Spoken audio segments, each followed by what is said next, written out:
The James Bond you grew up with died in a conference room in 2005. No, Mr. Bond, I expect you to die. And nobody told you the funeral already happened. Not when Daniel Craig took over. Not when they killed him off in the latest film. But when a group of financiers discovered they could make more money from a corpse than a living franchise. Your childhood heroes, the stories you quoted, the characters you dressed up as for Halloween, they didn't just fade away. They were systematically dismantled by people who never watched a single one of those films for pleasure. Let me explain what private equity actually is, because understanding the weapon is the first step to recognizing the damage. Private equity firms are investment companies that buy businesses using mostly borrowed money. Think of it as buying a house with a massive mortgage, except they make the house pay its own mortgage. They promise investors returns of over 20% annually. Which sounds impossible because it usually is. To achieve these returns, they don't build or improve companies. They extract value through financial engineering. Here's their 8-step playbook, perfected over decades. Step 1. Identify a company with stable cash flows and valuable assets. Film libraries, franchises, real estate. Step 2. Borrow massive amounts, often 70 to 90% of the purchase price. Step 3. Buy the company using this borrowed money. Step 4. Immediately transfer that debt onto the company's books. The company you loved now owes billions it never borrowed. Step 5. Cut costs brutally. Fire employees, slash budgets, eliminate anything that doesn't generate immediate cash. Step 6. Pay themselves massive management fees and transaction fees, often hundreds of millions, regardless of company performance. Step 7. Sell whatever assets they can. Real estate, intellectual property, anything valuable. Step 8. Exit within 3 to 7 years through a sale or IPO, hopefully before the debt-loaded company collapses. The genius, if you can call it that, is that private equity firms can profit even when companies fail. They use little of their own money, extract fees immediately, and leave the risk with employees, customers, and creditors. It's perfectly legal. It's also destroying everything you love about movies. Start with what actually happened to 007. When private equity firms partnered with Sony to acquire MGM for roughly $5 billion, James Bond became collateral damage. The buyers contributed under 40% in real money. The rest, over $3 billion, transformed into debt that MGM had to carry. Imagine someone buying your house by making you pay for it, then charging you rent to live there. Within 18 months, Bond productions ground to a halt. The 4-year gap between Casino Royale and Quantum of Solace wasn't creative development, it was financial paralysis. The franchise that delivered films every 2 years through the Cold War suddenly couldn't finance a script. By the time production resumed, the damage was done. Creative teams scattered. Institutional knowledge evaporated. The producers who understood Bond's specific alchemy of camp, sophistication, and danger were replaced by consultants reading market research. Quantum of Solace, rushed into production during a writer's strike to meet financial obligations, became the worst reviewed Bond film in decades.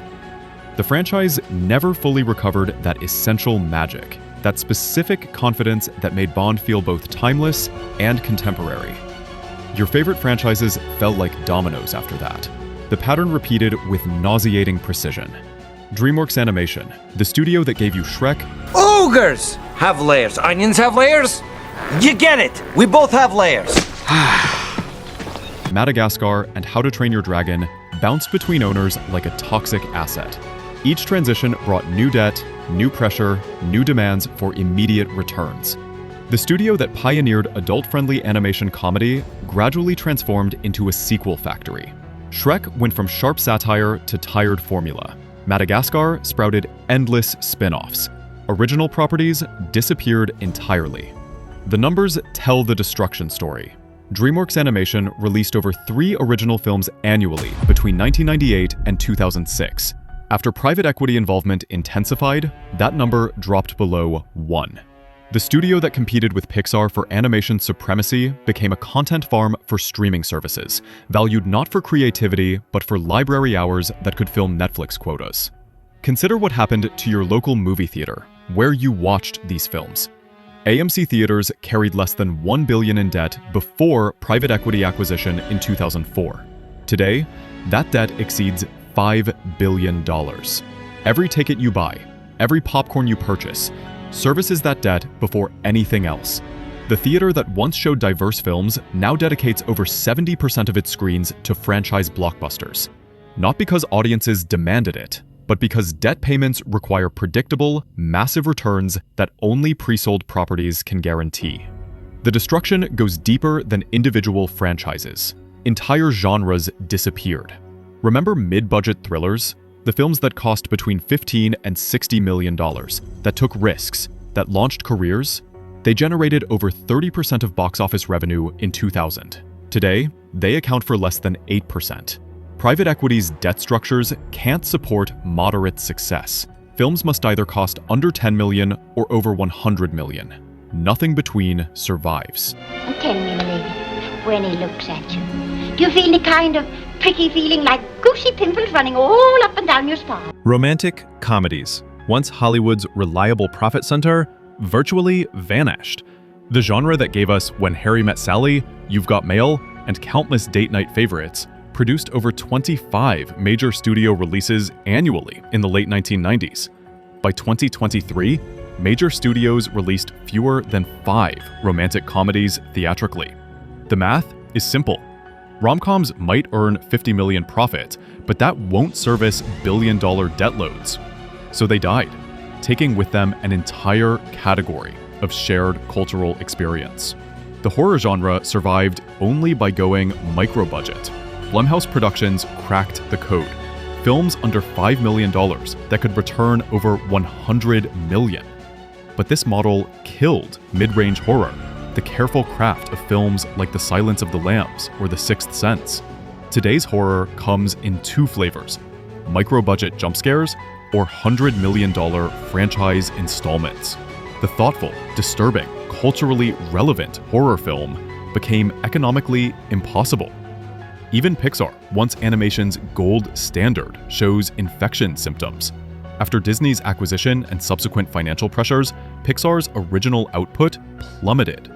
Between 1995 and 2010, Pixar released 10 films. Only 1 was a sequel. Between 2010 and 2024, half their releases were sequels or prequels. Just keep swimming, just keep swimming, just keep swimming, swimming. Finding Dory, Incredibles 2, Toy Story 4, Cars 3, each generated massive returns, but diminished the brand's creative reputation. The studio that taught us that anyone could cook and robots could love, now primarily revisits past glories. Marvel's transformation might be the most visible casualty. The Marvel Cinematic Universe began as a creative risk, interconnected storytelling on an unprecedented scale. But after Disney's acquisition and the pressure of servicing massive corporate debt, Marvel became a content factory.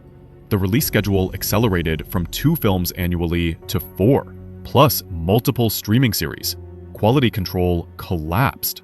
Visual effects artists, given impossible deadlines, delivered increasingly substandard work. Stories became repetitive, stakes meaningless, characters interchangeable. The numbers are staggering. Phase 1 of Marvel averaged over 90% critical approval. Phase 4 dropped below 70%. Audience scores fell even further.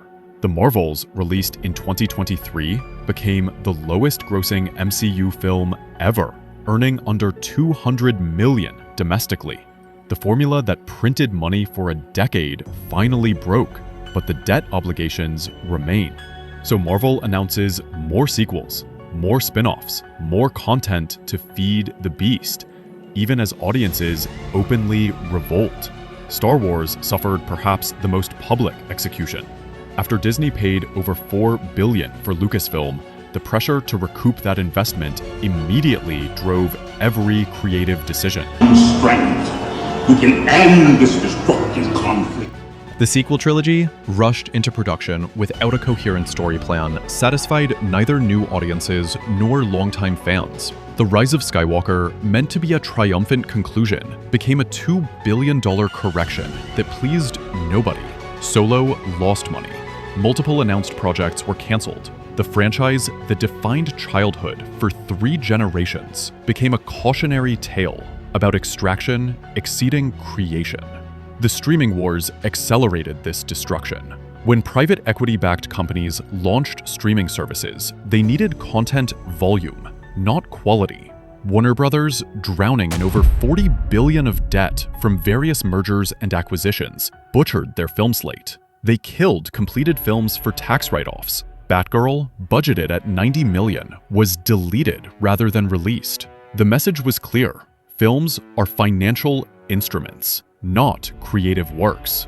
The human cost gets ignored in earnings reports. Directors describe fighting for basic equipment while studios pay millions in debt service. John Carter's director, Andrew Stanton, watched Disney write off $200 million rather than support the film's release, protecting executive bonuses while destroying careers. Guillermo del Toro spent years developing At the Mountains of Madness, only to see Universal kill it over financial projections. The system that gave Francis Ford Coppola freedom to create The Godfather now won't let proven directors take creative risks. Writers' rooms shrunk from 12 members to 6, then to 3, sometimes just one person frantically producing scripts. The Writers Guild strike of 2023 partially addressed this, but the damage was done. A generation of writers never learned proper craft, never experienced collaborative development, never understood how great scripts emerge from conflict and revision rather than algorithm and deadline. Actors found themselves trapped in contracts that seemed generous but became prisons. Sign for one Marvel film, commit to 10 years of obligations. The theatrical experience that allowed actors to grow, experiment, and fail safely disappeared. Chris Evans, done playing Captain America, described feeling creatively stifled for a decade. Scarlett Johansson sued Disney over contract violations. Robert Downey Jr., once Marvel's cornerstone, publicly distanced himself from the franchise machinery. The executives making these decisions rarely watch the films I'm gonna make him an offer he can't refuse. they greenlight. They read coverage, review analytics, study quadrant appeals. The Sony email leaks revealed executives who couldn't name their own releases, who discussed films purely as financial products. The distance between creation and decision-making became absolute. Films get approved or killed based on spreadsheets, not screening rooms. International markets warped storytelling further. Chinese box office, potentially worth over $1 billion per film, drove creative decisions in Hollywood boardrooms. Scripts were altered, characters added or removed, themes sanitized to ensure Chinese release. The financial imperative overwhelmed creative integrity. Films became increasingly generic, scrubbed of cultural specificity to maximize global appeal. The particularity that makes stories resonate disappeared into calculated universality that connects with nobody. The technology that should have democratized filmmaking instead concentrated power. Digital effects, once liberating, became a crutch for lazy storytelling and a tool for exploitation. Visual effects companies, squeezed by studios carrying massive debt loads, accepted unsustainable contracts. Rhythm and Hughes, which won an Oscar for Life of Pi, filed for bankruptcy weeks before the ceremony. The company that made Richard Parker possible couldn't survive the financial pressure from indebted studios, demanding everything faster and cheaper. Streaming metrics replaced test audiences, but the algorithms optimize for engagement, not satisfaction. A film that makes you angry enough to complain online generates more valuable data than one that leaves you quietly satisfied. The system rewards controversy over quality, shock over subtlety, volume over value. Netflix admits they measure success by minutes watched, not whether viewers enjoyed or valued the experience. The metric becomes the meaning. Your favorite franchises didn't just decline, they were programmed to fail. When private equity extracts value faster than creative teams can generate it, collapse becomes inevitable. The debt must be serviced quarterly. But great films take years to develop. The timeline mismatch guarantees creative failure. By the time audiences notice quality declining, the financial engineers have already extracted their profits and moved on. The tax games make it worse. Films become tax strategies rather than creative endeavors. Hollywood accounting, already notorious, evolved into mathematical absurdism. Return of the Jedi, one of history's most successful films, officially never made a profit. Today's structures make that look honest. Films generate losses for tax purposes while generating fees for management, ensuring that even failures profit someone, just never the people who actually made the film. Toys R Us provides the template. Private equity loaded the toy retailer with over $5 billion in debt, extracted billions in fees, then watched it collapse. The company that defined childhood retail experiences for generations disappeared not because it failed to adapt, but because its owners prioritized extraction over evolution. Hollywood follows the same path, just more slowly and publicly. The resistance starts with recognition. That terrible sequel that ruined your favorite franchise wasn't creative failure, but financial engineering. The remake nobody wanted exists because debt obligations demanded predictable cash flow. The original film you'll never see got killed because its projected return wouldn't cover quarterly debt payments. Once you see the pattern, you can't unsee it. Some creators fight back. Christopher Nolan insists on creative control, refusing projects that compromise vision for financial engineering. Jordan Peele finances films independently, maintaining creative authority.